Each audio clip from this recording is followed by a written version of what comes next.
अस्सलाम वालेकुम। Welcome to एमराद। दोस्तों 12 मार्च को एक बहुत बड़ा वाकया पेश आया है। इंडियन एयरफोर्स का LCA तेजस एयरक्राफ्ट जो कि MK1 कैटेगरी से बिलोंग करता था वो क्रैश कर गया है जैसलमेर के एरिया में।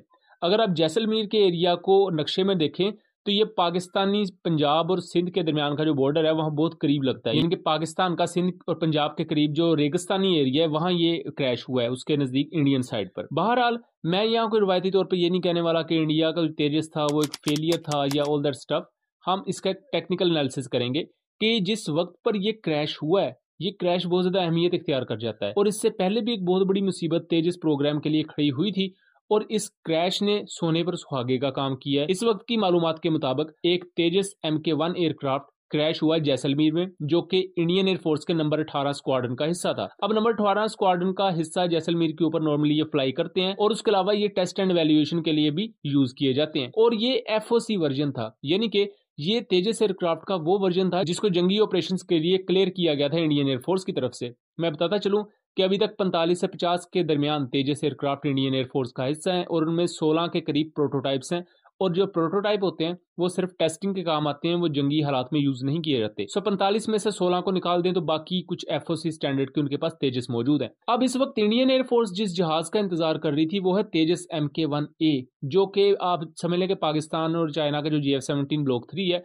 उसके लेवल का होगा। तो तेजस MK1A एक 4+ जनरेशन का एयरक्राफ्ट होगा। ये आईसा रेडार के साथ आएगा और काफी नई चीजें इसमें होंगी। इसके बारे में इंडियन ऑफिशियल्स ने यह क्लेम किया था 2023 के एंड में कि फरवरी 2024 में तेजस MK1A एयरक्राफ्ट इंडियन एयरफोर्स के हवाले कर दिया जाएगा, लेकिन फरवरी 2024 गुजर चुकी है दोस्तों, और तेजस MK1A अभी भी इंडियन एयरफोर्स का हिस्सा नहीं बना।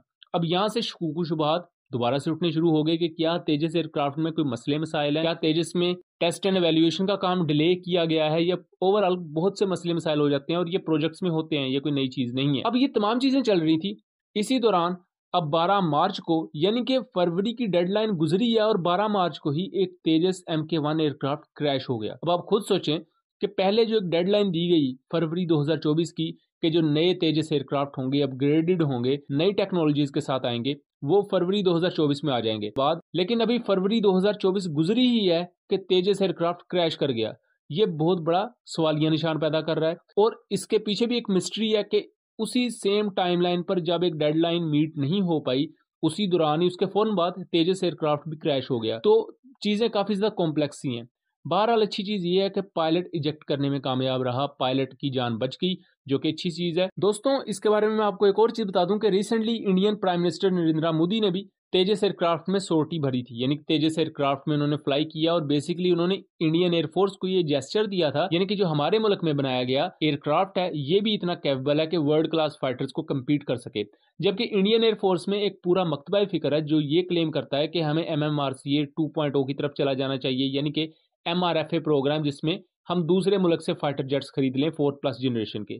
लेकिन इंडियन एयरफोर्स में एक दूसरा मकतबा फिक्र उसे काउंटर इस तरह करता है कि हमें दूसरे मुल्क से जहाज नहीं खरीदने चाहिए, हमें अपने मुल्क में बनाने चाहिए, बेशक जितना मर्जी डिले हो जाए। तेजस प्रोग्राम 1990 में दोस्तों शुरू हुआ था और आज 2024 है, यानी कि लगभग 34 साल के आसपास, और ये वैसे इसका पहला क्रैश है तेजस एयरक्राफ्ट का। लेकिन बात यह है कि तेजस एयरक्राफ्ट बनाए ही बहुत कम तादाद में गए, सिर्फ 50 आज मौजूद है और उनमें से 16 प्रोटोटाइप है। अगर आप GF-17 का इससे मुआवजा करें तो अभी तक GF-17 के 4 क्रैशेज हो चुके हैं दोस्तों, लेकिन GF-17 की आप तादाद देखें कि 150 पाकिस्तान एयरफोर्स में है, 12 के करीब म्यांमार एयरफोर्स में है, 3 नाइजीरियन एयरफोर्स ले रही है, और अब आजरबाईजान एयरफोर्स भी ने खरीदने वाली है। मतलब 200 के around about GF-17 thunder Pakistan air force और दुनिया की दूसरी एयरफोर्सेज इस्तेमाल कर रहे हैं, तो ऑब्वियसली क्रैशेज होते हैं।